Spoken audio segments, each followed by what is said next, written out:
چې دا اختلاف چې په دې امت کې جوړ شوی دی او د وسه پورې را روان دی، نو دې اصل جرله څه ده؟ اصل جرله دا څلور مذاهب دي. که دا څلور مذاهب په دې دین کې نه وی جوړ شوي په دې اسلام کې، نن به چې دومره ډلې نه وي، خو چې څلور مذهبونه جوړ شو هر یو ته حق ویلی کېږي او دام حق دی او هغه حق دی او بل حق دی او بل حق دی، نو دې نه چې اختلاف جوړ شو، دې نه ډلهبازي او فرقواریت، دې نه چې تنظیمونه هم جوړ شو، او دې نه فرقواریت په دې وجه جوړ شو. که کتابونه څوک وګوري نو په کتابونو کې داسې خبرې شته دی، یو طرف ته خلک دا خبره کوي څلور مذهبونه حق دي، بل طرف ته که کتابونه راچوت کې نو داسې قصې پکې لیکلي او داسې خبرې پکې لیکلي، ته وایې چې دا څنګه حق دی. لکه د احنافو په ډېرو کتابونو کې لیکلي دي چې د شوافعو سره نکاح نه کېږي، هغې له به خپله خور لور په نکاح نه ورکوي، د هغې سره نکاح نه کېږي. نو چې څلور مذهبونه حق دي نو نکاح ورسره څنګه کېږي؟ په کتابونو کې داسې هم لیکلي دي، لکه هدایه کې شته موږ یې ښودلی شو د الله په توفیق سره، وایي چې کله یو شافعي امام دی نو په هغه پسې شاته مونځ نه کېږي. ولې پسې مونځ نه کېږي؟ وایي دا شافعي امام چې لمانځه کې رفع الیدین کوي، چې کله رکوع ته ښکته کېږي، رکوع نه پورته کېږي نو لاس چوتوي، او دا چې لمانځه کې عمل کثیر دی او په عمل کثیر سره مونځ پاسېدېږي، نو کوم شافعي امام چې خلکو له مونځ کوي د هغه مونځ په خپله فاسد دی، نو په هغه پسې شاته اقتدا صحیح نه ده.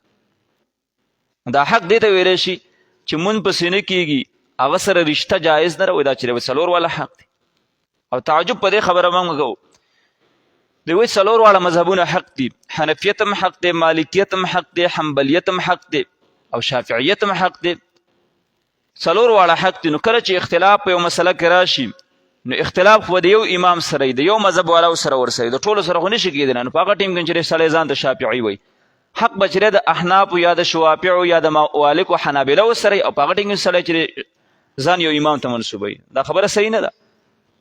که دا څلور مذهبونه په دې امت کې نه وی جوړ شوي، یو طرف ته به صرف اسلام وي، بل طرف ته به چې کفر وي. سړي به ځان ته اوس خو چې څوک ځان ته حنفي وایي په دې ځان خلاصوي، څوک ځان ته شافعي وایي، څوک ځان ته مالکي، څوک ځان ته حنبلي.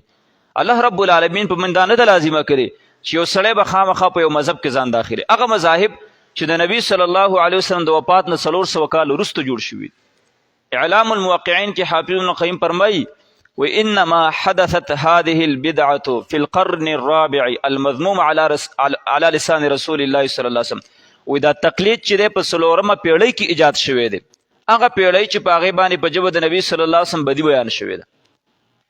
حجت الله البالغه کې شاه ولی الله سے فرمایي واعلم ان الناس كانوا قبل 100 الرابعه غیر مجتمعين على التقلید الخالص لمذهب واحد. په دې خبره ځان پوه کړه چې 4مې پیړۍ نه مخکې چې دی خلک په یو تقلید د یو مذهب باندې جمع نه و چې د یو امام تقلید یې کوه، ټول خلک چې په اسلام باندې روان، دا وروسته چې د تقلید د امامانو شروع شو، 400 کال وروسته شروع شوی، دا چیرې یو بدعت.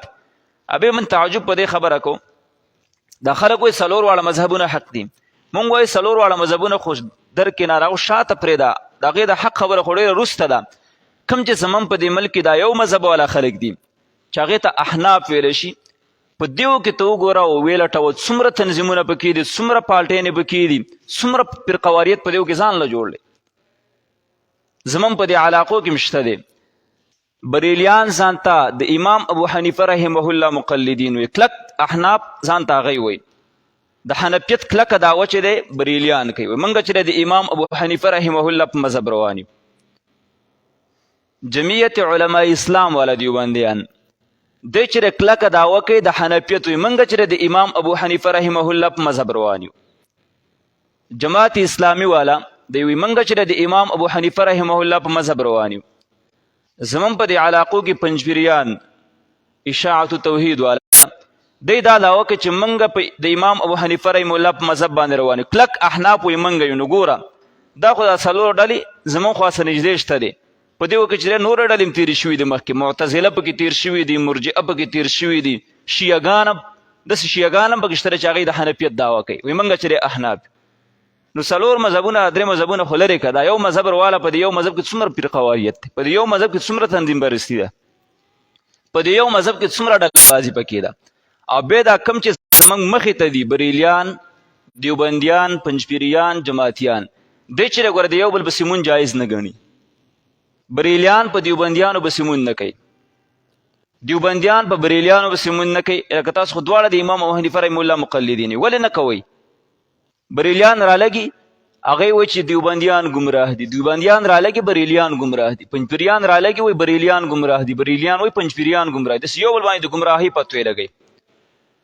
او اوس په دې زمانه کې خیالو کې غالبا دوه هفتې مخکې کراچۍ کې د دیوبندیانو یو غټه مدرسه ده چې هغې ته دیوبند ثاني ویلی شي. دویم دیوبند دی، پاکستان کې اول نمبر دیوبند، په ټوله دنیا کې دویم دیوبند، بنور ټاون مدرسه. او دا چېرې یو عالمي مدرسه ده، چې وړوکې مدرسه نه ده. ګورې د دې چېرې په کراچۍ کې او د دې په ګردنواح کې 18 شاخونه دي. ما پکې په خپله سبق ویله، د حفظ امتحان ما په بنور ټاون مدرسه کې د وفاق ورکړی دی او الحمدلله 100 نمبر یې مې پکې اخیستي دي.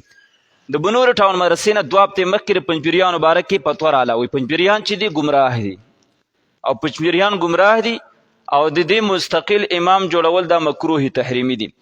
او پنجپیریانو پسې که چا مونځ وکړو نو دا مونځ چې دی واجب الاعاده دی، مونځ به بېرته راګرځئ. چې مونځ پسې نه کېږي نو نکاح خو سره په طریقه اولا نه کېږي، نور معاملات خو سره په طریقه اولا نه کېږي. دې حتی د خلکو اختلاف رسولی دی، بیا وایي چې 4 مذهبونه حق دي. دا خبره د جب کې کېره، دا خبره صحیح نه ده. 4 مذهبونه نه، یوازې صرف حنفیت حق ثابت کم پوره ده. تاسو څومره اختلاف جوړ کړی دی. دا کومه فتوا چې بنور ټاون مدرسې والا ورکړې دا ډېره غلطه فتوا ورکړې ده. پنجپیریانو پسې وایي مونځ نه کېږي، د څه وجې نه کېږي؟ دا یوازې پنجپیریان نه دي یاد کړي، دا یې من ټول یاد کړي وو. دا یو څو عقایدو د وجې نه په هغې پسې مونځ نه کېږي. یو عقیدې دا ده چې هغې نبي صلی الله علیه وسلم په دنیوي ژوند سره چې دی مړ ګڼي بس. او موږ وایو چې نبي صلی الله علیه وسلم په دنیوي ژوند سره ژوندی دی، نو هغې مړ ګڼي. او څوک چې دا عقیده لري چې انبیا په قبرونو کې د دنیا د ژوند په شان ژوندي نه دي، دا ګمراهان دي. زموږ هم دا عقیده ده، موږ وایو چې د انبیاو دنیوي ژوند ختم شوی دی او هغه چې د حیات برزخي دی. دا فتوا چې د ټولو خلکو باره کې ده، صرف د خپل تنظیم نه علاوه نور چې څومره خلک د ټولو باره کې دا فتوا ده چې څوک نبي صلی الله علیه وسلم په قبر کې ژوندی نه ګڼي په داسې ژوند لکه د دنیوي ژوند، وایي دا چې ګمراه دی. او د سره چې دی مستقل امام جوړول مکروه تحریمي دی، مونځ پسې جایز نه دی، او مونځ چې چا پسې وکړو دا واجب الاعاده دی. دا څه خبره ده؟ د الله بنده که داسې خبرې کې نو که ستا عقیده د خلکو د څوک بیان کړي نو ته به چې دی بیا بار ګرځېدی نه شي. ته خپله عقیده ول درست که، خپله عقیده دې برابره که. ته چې د قبرونو نه مدد غواړې، ته چې د ارواح د نیکانو دنیا ته حاضرې د مدد دپاره، ستا داسې خرابې عقیدې دي، هر شرک پتا کې موجود دی، هر بدعت پتا کې موجود دی، هر رسم رواج پتا کې موجود دی. حیله اسقاط تکې، جمعې تکې، څلوېښتینې تکې، کلیزې تکې، د هر بدعت نه چې ستا مذهب ډک دی او ستا چې د تنظیم ته ډک دی، ستا کتابونه ته ډک دي، او ته بیا رالګې چې په داسې خلکو پسې مونځ نه کېږي. او د دې مستقل امام جوړول مکروه تحریمي دی. او که چا پسې مونځ وکړو نو مونځ واجب الاعاده دی. په دې خبره شرمېږم نه چې دا خبره ته کې. نو الله رب العالمین موږ له دعوت څه ته راکوي چې واعتصموا بحبل الله جمیعا. الله فرمایي تاسو منګولې ولګوئ په کتاب د الله باندې ټول، ځان یو تنظیم یو ډلې بلې ډلې دې ته ځان مه منسوبوئ. داسې مه وایئ چې زه دیوبندی یم، داسې مه وایئ چې زه پنجپیری یم، داسې مه وایئ زه بریلی یم، داسې مه وایئ چې زه جماعتی یم، داسې مه وایئ چې زه وابي یم او بل یم او بل یم. ځان دې ته مه منسوبوه. الله مته فرمایي چې واعتصموا بحبل الله، منګولې ولګوئ تاسو په کتاب د الله. د حبل الله نه مراد څه دی؟ قرآن د الله. په دې باندې منګولې ولګوئ جمیعا ټول. رب العالمین موږ په دې نیو مکلف کړي چې تاسو به خامخا دا کم تنظیمونه چې جوړ شوي دي په دې تنظیم کې او په یو تنظیم کې ځان داخلوئ، په یو ډله کې او په یو فرقه کې به ځان ونه نباسي. نه، الله موږ په دې نه یو مکلف کړي. الله رب العالمین چې موږ مکلف کړي نو په څه باندې؟ په اعتصام بحبل الله باندې.